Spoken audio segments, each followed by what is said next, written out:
17 maj shënon ditën botërore të hipertensionit, ditë kjo që mundëson rritjen e ndërgjegjësimit mbi hipertensionin dhe ndikimin e tij në shëndet. Doktor Krishnik Stavileci tha se aktualisht nuk është i mjaftueshëm vetëdijësimi për të mbrojtur nga hipertensioni. Vetëdijësim besoj që ka deri me një pikë, po jo mjaftueshëm, për arsye se shtypja e gjakut është një sëmundje e cila cilësohet si vrasës i qetë. Për arsye se nuk jep simptoma derisa fillon me bë dome shumë të mëdha. Edhe mendoj që këto njerëz duhen mi pas parasysh edhe me u vetëdijësu që tensioni i gjakut është diçka serioze, duhet me u përcjell me rregull, duhet me u konsultu qoftë prej mjekut përgjithshëm deri te specialisti për çdo gjë që kanë paqartësi,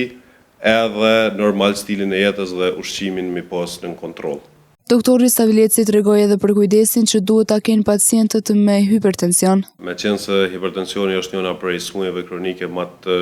përhapura në botë,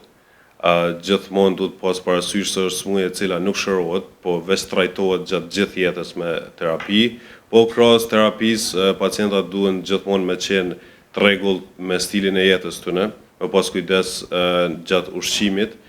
me kontrollu sasinë e krypës që marrin, sasinë e yndyrnave, sidomos yndyrnave të ngopuna shtazore,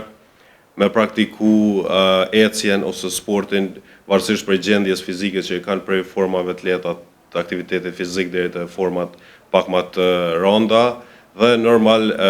me kontrollu në mënyrë të rregullt shtypjen e gjakut, qoftë në baza dietore ose dhe javore, edhe me marrë terapinë me rregull dhe me konsultu me mjekun. Sipas Ministrisë së Shëndetësisë, edhe Kosova përballet me këtë problematik. Hipertensioni është një prej sëmundjeve më të shpeshta në Kosovë, ndërkohë Liga Botërore e Hipertensionit rekomandon që të gjithë duhet të njohin presionin e gjakut duke kontrolluar atë të paktën një herë në çdo vit.